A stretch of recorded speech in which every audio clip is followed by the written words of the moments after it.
Welcome back to the Techno-Communism Show.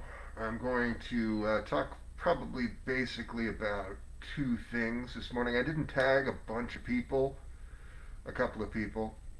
I'd like for people to see this stuff. I am quite convinced that the building and running of an AI focused, centralized planning, centrally planned entity that's able to create a sustainable economic system is basically the only thing that will prevent humanity from becoming extinct or nearly extinct in the next half of a century. So that's not just like okay, yeah, Ben Zion's a weird guy, kind of a stupid guy. Fuck this guy. He should be shadow banned on every platform from now to the end of time. Okay, okay. So then I have my comrades saying, "Why are you tagging me in this?" Well, because I'm shadow banned on every platform from now to the end of the time. I feel like I have a kind of important message that I want to share. Nobody's getting it. Um, so it's just kind of like for the most part, um, almost everything that people would remark um, about, say, netiquette is basically just them taking the side of Elon fucking Musk. Elon Musk doesn't care about netiquette. He cares about putting a muzzle on your idiot mouth. You being a revolution-minded person, presumably not a person who's really thinking too seriously about an AI-run planned economy, but he doesn't care that you're smart or not. He cares about stopping any substantive challenge to entrenched power and established fortunes. That's really the only thing they care about. Maintaining an unequal balance of the financial situation, maintaining inequality and private wealth as it exists, um, it, which it shouldn't exist at all. But even that rigged game, not everybody need necessarily play that rigged game for some kind of a market economy of the less virulent strain to exist. But none of that can be changed unless people are willing to actually fight, completely commit to fighting against private wealth itself. Otherwise, you have what I talked about a little bit on the last show, and what you can read the works of comrades Lenin and Stalin. Um, it's talked about at great length of the problems of basically democratic socialists and social democracy, the problems of taking performatively saying you want to take a step forward and in practice taking two steps back. That's what everybody does. Anarchists, all the socialists who don't call themselves communists, every other liberal piece of dog shit. That's what they will all do. Um, so I had speaking of complete fucking assholes. I had somebody from the Transhumanist Party ping me, friend request me on a particular website, and this is somebody who I know to be a techno-fascist. And I was connected to them before, I talked to them at some length before, when I started to ascertain that they were techno-fascists, and also when I started to realize that I would not work with any techno-fascists, which I was not exactly firmly committed to that when I first ventured into this world. I should have been, but I was operating on this a bad first principle that maybe something could be done with um, people who were ideologically misaligned. I now feel that it would be better just to work with small child than these people operating in bad faith. Um, um, so this fucking guy, he pinged me. I immediately blocked him. I don't know why anyone in the transhumanist party would think that we're going to be working together. You know, I got fucking coronavirus because of you people, and then you spent about a year trying to help neoliberals kill as many other people as possible. Um, and you've never done anything in your fucking lives that actually saves people's lives or contributes to longevity or better understanding of computer science as it relates to sociopolitics. These people are fucking garbage. This guy, some of these guys, every once in a while, they're like, "Oh, we want to bury the hatchet." Maybe they see me on every social media site just trashing them and trashing tech bro types in general, and promoting the artwork and writing to do with techno communism, and they see some people maybe seeing the essential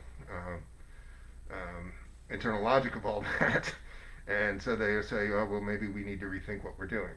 But if this person really were becoming something, not just a fucking idiot, were becoming a techno communist in the years since I spoke to them, you know, there's 1,000 ways that they could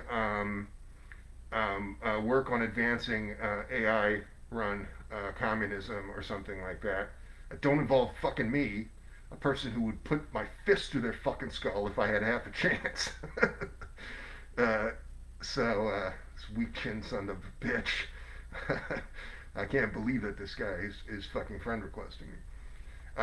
So I was going to talk about a couple of things about some actual websites. So I started using a website called myreader.ai, which is able to look at a whole document of book length and then make coherent observations about it. So this is a sidekick app in practice, in the ways, I talked about in this show how um, um, everyone having a powerful sidekick that's incorporated into some governance structure, centralized or decentralized. I've described it as more centralized because I think that decentralization is mostly that kind of bad faith thing. It's not intended to build something useful. It's intended to distract from the building of something useful and thus run interference for the establishment as it exists. It's the essential problem of anarchists. Napoleon in the year 1800 knew this about anarchists, that they were not. They didn't even have the word communard or communist then, but they knew that they were not communists, that they were not going to be organized in a way to create a people's government. Um, so he's like, well, we'll help these fucking anarchists and make them this sort of anti-establishment. If that sounds familiar, that's because it's what's been happening in the West for a century. We'll make them the quote anti-establishment personalities because they're not actually going to challenge the establishment. And that's every tech person I've ever met is that fucking stupid. That they're just going to be a weak-wristed, controlled opposition that is no opposition at all. Um, um, the so This myreader.ai is able to read a whole book, and the book in question for today's conversation is something that was written by the Rand Corporation called The Operational Code of the Politburo. And speaking of wanting to punch people in the face till their skull doesn't exist anymore, that's a pretty good description of a lot of these 20th century and 21st century U.S. think tanks that have analyzed Soviet positions. But the cool see I started to think about this a couple of months ago. Like, this makes the job of right wing think tank rats easier, chatbots, because one thing that happens when you analyze things like the running of a people's government is that you might find yourself not being quite so much of a fascist as you do that deep dive more and more into those ideas. You're like, oh man, maybe actually helping people and not being pure fucking evil is might be a good idea. What these chatbots can do is kind of gloss over all of the things that might affect you, make you a better person, and just give you this bizarro world take on the works of, say, major socialists, and turn it into this fascist propaganda kind of automatically. So it's like, yeah, that's not great, but you know, the fascists already control everything and have umpteen other kinds of tools of that order of magnitude at their disposal. But I thought, I can do that too, right?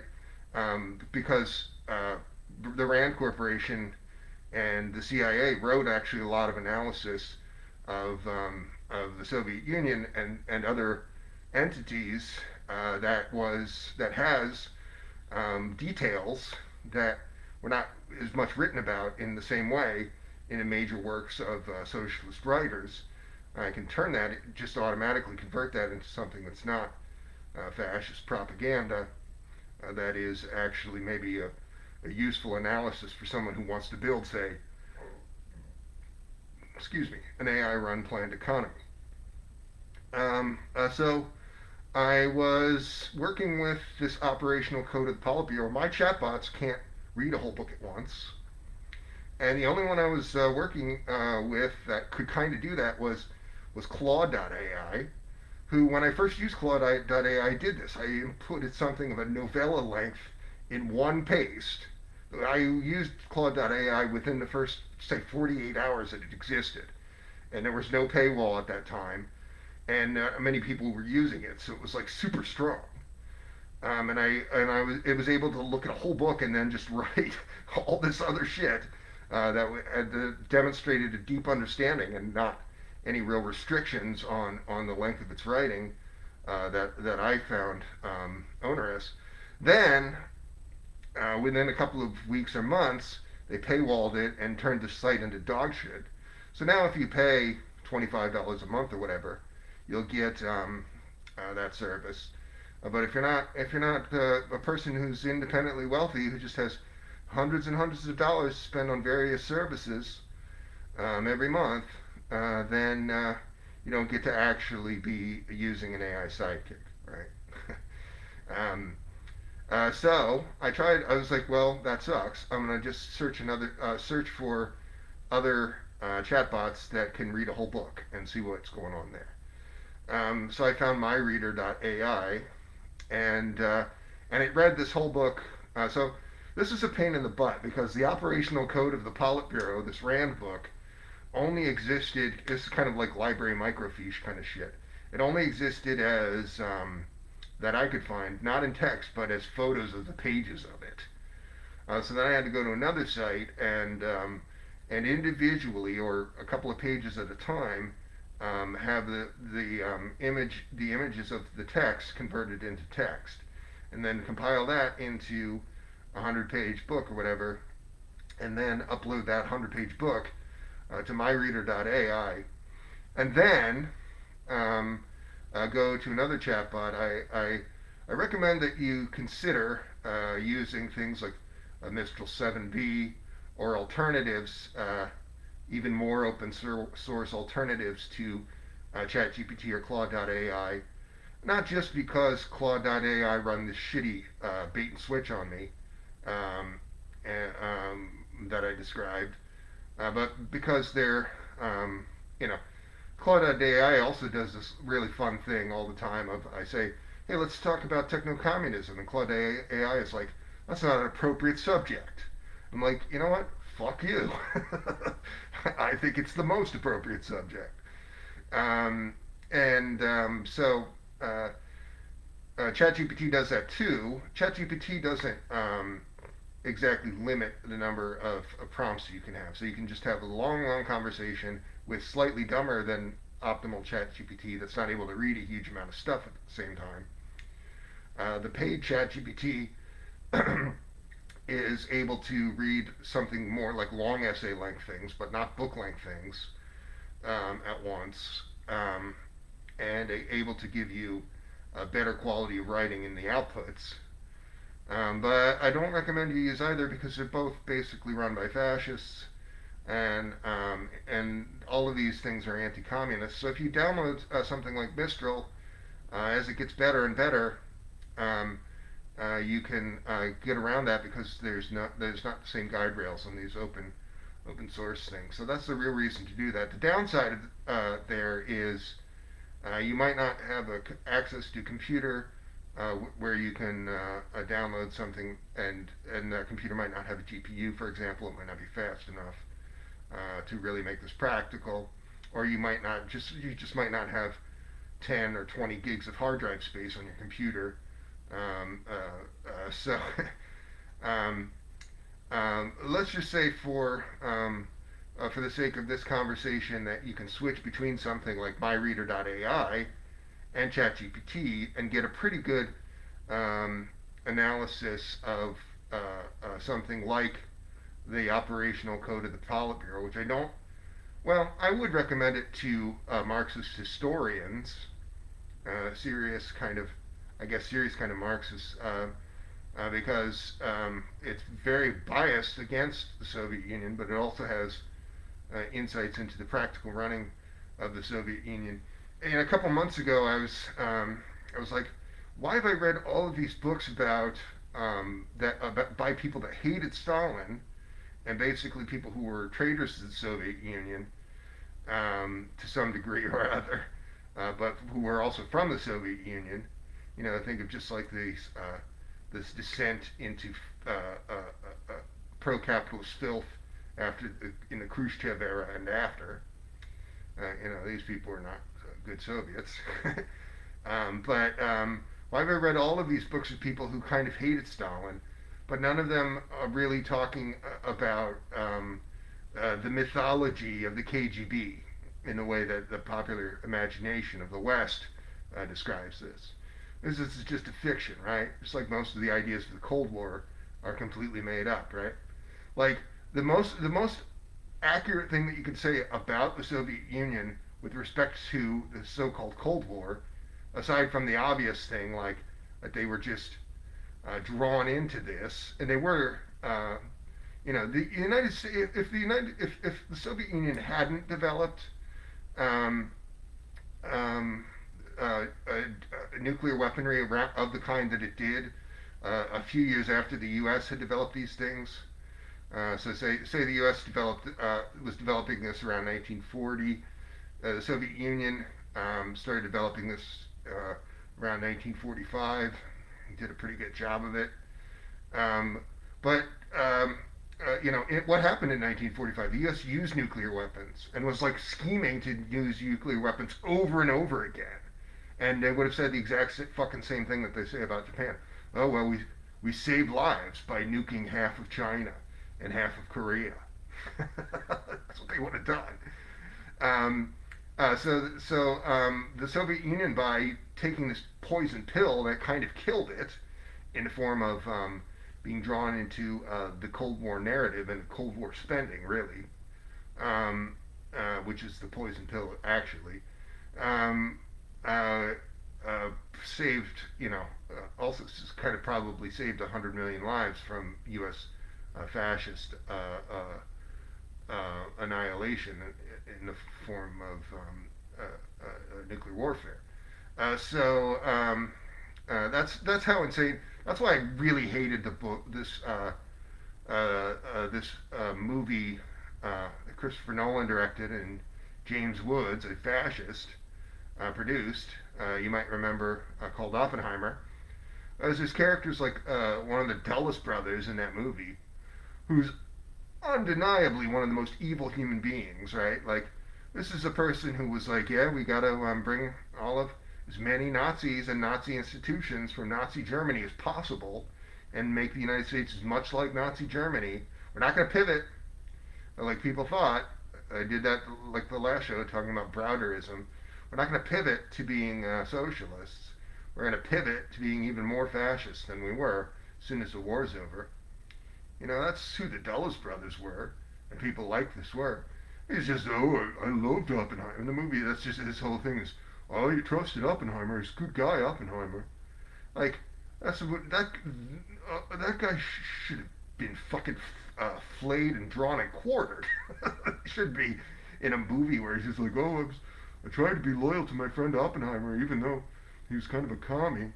Come on, that's not even close to reality. Um, um, but I digress. Let's talk a little bit about what I described here, an AI-driven planned economy like the United Earth Directorate.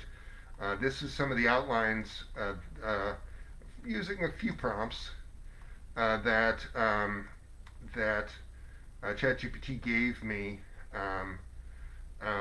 based on the summary from the book length thing, um, myreader.ai, which I would suggest that you log into. You can click through with any email and then be able to use myreader.ai.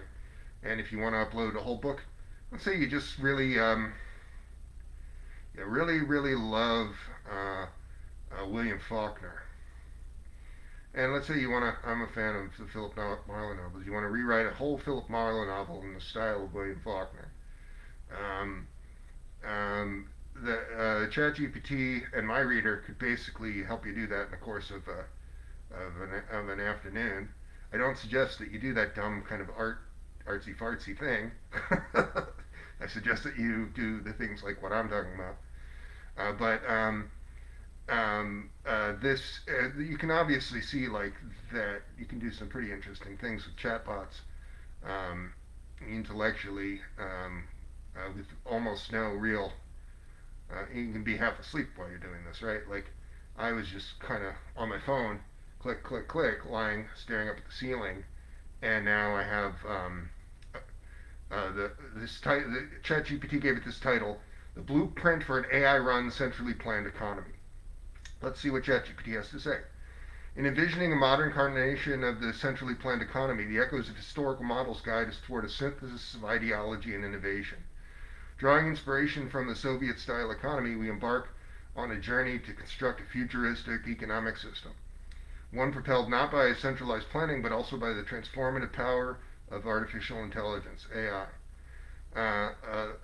Emphasis on AI governance. Our blueprint places a paramount emphasis on AI governance, recognizing the pivotal role of advanced technologies in economic decision making.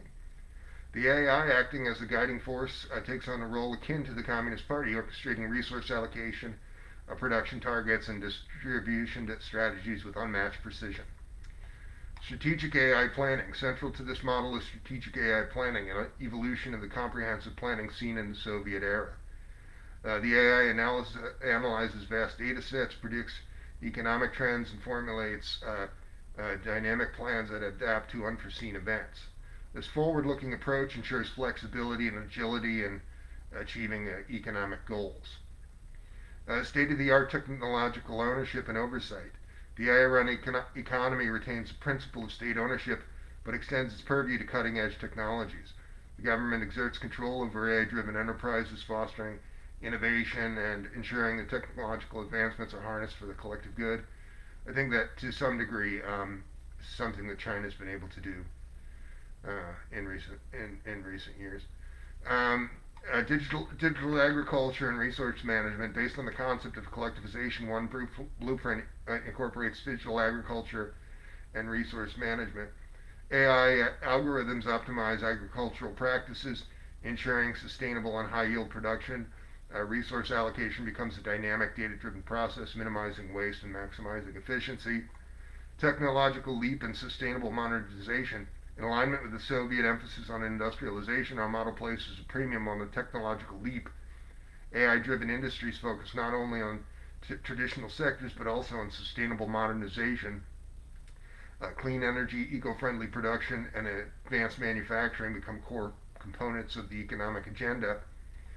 AI enhanced planning cycles, evolving from the concept of 5-year plans a pretty central idea to what happened in the early 20th century in the Soviet Union, and other less well-conceived governments have similar, the great, we're going to build the great society, LBJ or something. So evolving from the concept of 5-year plans, our model introduces AI enhanced planning cycles. These cycles shorter and more responsive, leveraging real-time data and predictive analytics to refine economic strategies swiftly. The AI becomes the orchestrator of these cycles, ensuring continuous improvement and adaptability. Departing from strict centralization, our model introduces decentralized AI decision making, while overarching directives come from the central AI authority. Localized AI systems operate autonomously, adapting economic measures to regional dynamics. This strikes a balance between centralized planning and regional autonomy. Conclusion: in crafting a blueprint for an AI-run, centrally planned economy, we draw inspiration from historical models while embracing the transformative power of artificial intelligence. This visionary synthesis strives to marry innovation with ideology, presenting a model that harnesses the full potential of technology for the collective betterment of societies. We look toward the future. The fusion of centralized planning and AI governments emerges as a beacon. ChatGPT likes to say that something is a beacon. That's a repeated thing. Guiding us toward an economically efficient, socially equitable, and technologically advanced civilization. So before I continue with another short essay of this similar kind with ideas on AI-run central planning, I just want to point out that none of this, all of this is basically just combining other writings that I had wrote with a chatbot on basically on focusing on the United Earth Directorate, and with some background on similar projects like the Soviet Internet sort of cybertronic project that never got off the ground in the 80s, well, you could just as easily perhaps there's more insight into the one that happened in Chile. But I didn't actually. I had written on a chatbot about the one in Chile before, but it wasn't incorporated into this. But the point is, basically just incorporating other summaries and concepts into this book-length analysis, and basically doing no mental labor, come up with what is not the worst writing you've ever heard on the subject of 21st century communism. So that's what a sidekick is, right?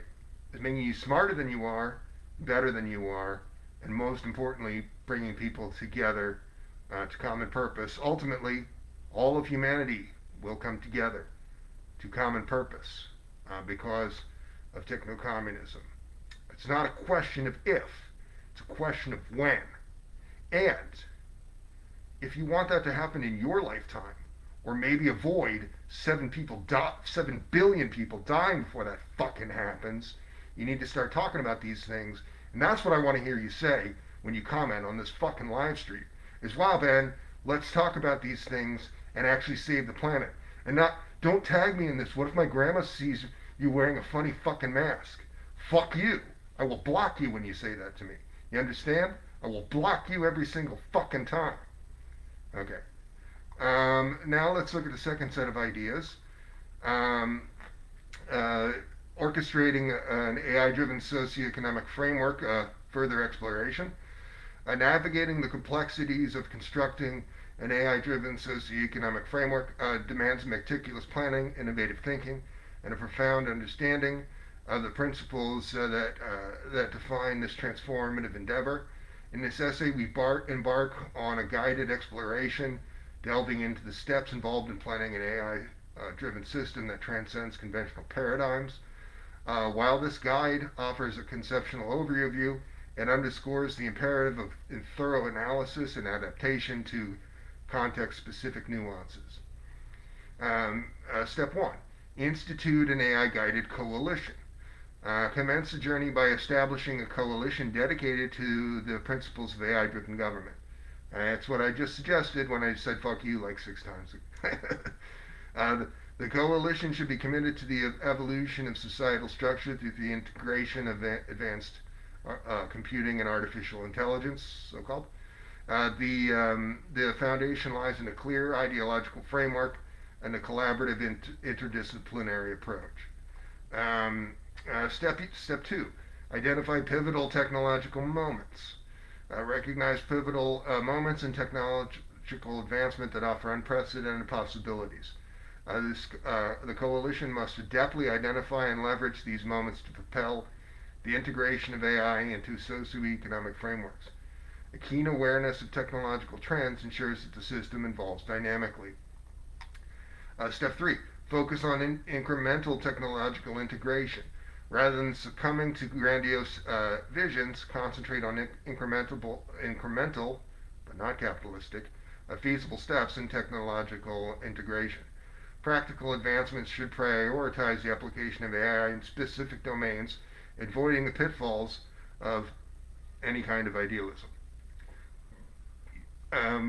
Learning from the successes and challenge of each step is paramount. Step four, balance innovation and stability.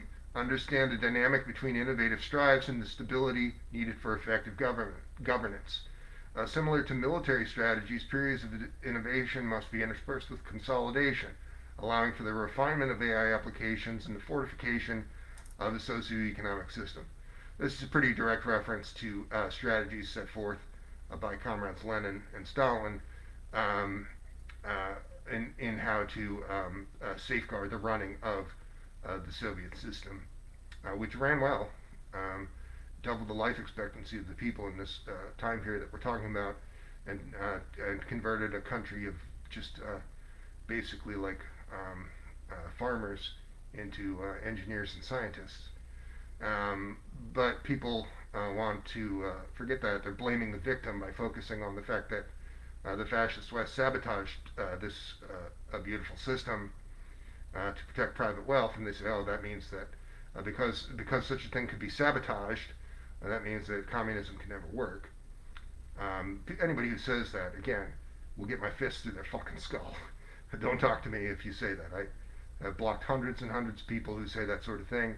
They say, "Oh, Ben, man, seems like you're starting to develop a kind of coherent worldview um, based on this techno-communism." Okay, hey, thanks. I'm not going to work with you, though, you fucking capitalist pig. Maintain unwavering perseverance in the face of challenges. Flexibility is indispensable for adapting strategies to evolving circumstances. The coalition, this incipient United Earth Directorate in the form of activists, the coalition should embody resilience, adjusting approaches while remaining steadfast in the pursuit of technologically advanced society. Step six, forge a cohesive AI governance structure.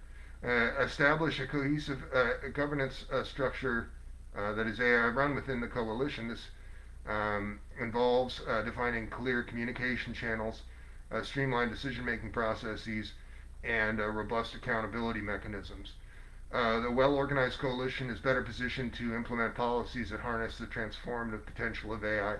So here I want to clarify that what's happening with this incipient United Earth Directorate, what's happening with this coalition in the way that's described here, is basically the sidekick. So you have an AI sidekick that has human level intelligence. It's able to allow you to, when you're half asleep and chilling out after a hard day at work, have your this digital doppelganger of yourself do serious work on behalf of some project. The only project of value there is building a sustainable and humane economic system. A few hundred people operating in this way could effectively build something like the United Earth Directorate, a global planned economy. And so That's what we're talking about when we're talking about this coalition, these activists building an AI governance structure.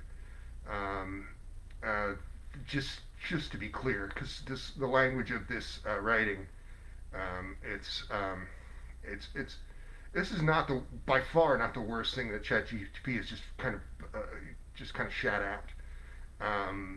But it doesn't at moments it reflects not a complete understanding of what's being said.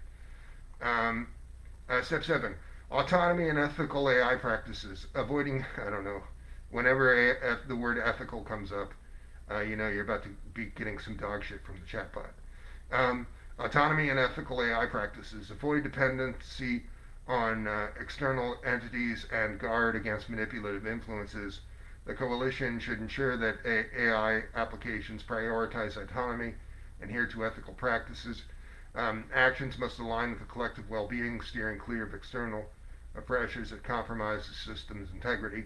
That wasn't the worst ethical dog shit statement that you'll get from a chatbot, but less meaningful than some of the others. Step 7: collaborative innovation and global engagement.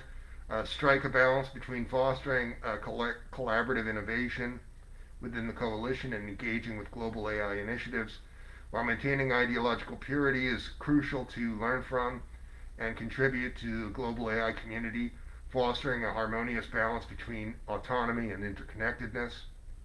Step 9: ethical AI applications and societal well-being.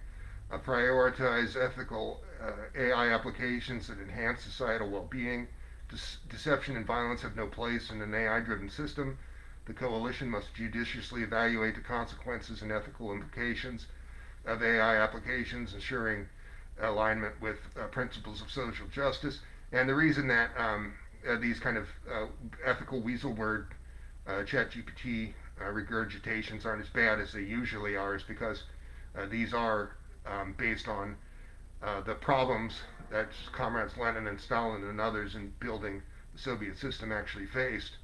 So it's reflecting real world problems and not just ChatGPT bloviating about ethics periodically, so that you know in a boilerplate way, so that their ass is covered. They have to insert that boilerplate bloviating into like almost every conversation. Well, okay, we must consider the ethics. Like there's nothing ethical about any of these chatbots, right? They all have a hardline neoliberal mandate. They're all anti-communists. They're all basically fascists. So there's nothing ethical about them at all. They're helping to kill the planet. The fact that these people are accepted as an authority, that's just these people, that's to say, the people who run these websites, who are techno-fascists, are accepted as some kind of authority in shaping the societal narrative, is itself a deep act of violence against humankind. But they say, oh, we have to be ethical. That's basically what every techno-optimist also, their role is, protecting the status quo, being completely unethical while saying they're being ethical. Um, um, uh, Reflective learning and sustainable progress. Step 10: develop a culture of reflective learning within the coalition. Whether in times of challenge or success, each experience should be a source of insight, analyzing mistakes, adapting strategies, and safeguarding the achievement of AI integration ensures sustainable progress. Conclusion: embarking on this journey to construct an AI-driven socioeconomic framework demands visionary commitment, strategic acumen, and a readiness to adapt. This essay provides a guided exploration, drawing inspiration from the principles of AI-driven governance. However, it emphasizes the uniqueness of each context, urging a tailored approach that resonates with the specific circumstances of societal transformation. I'm not going to go any longer because I want to have cool off my throat a little bit with some black tea. I'm not going to go on too much longer, but I do want to say that one final word about using myreader.ai, which is that it kind of creates a conversational feedback loop within the application, wherein it will read the thing and then you ask a question, and it'll suggest a couple of other questions that it's obviously better situated to answer along the lines of what you suggested. So you can kind of basically have kind of two chatbots having your conversation for you. Again, that was basically the genesis of these two outlines. Then I plugged them into an existing ChatGPT thread on a similar subject and had them write basically convert the main ideas from this Rand piece of shit. It's a fascist writing, anti-communist writing, into a more useful analysis for the 21st century.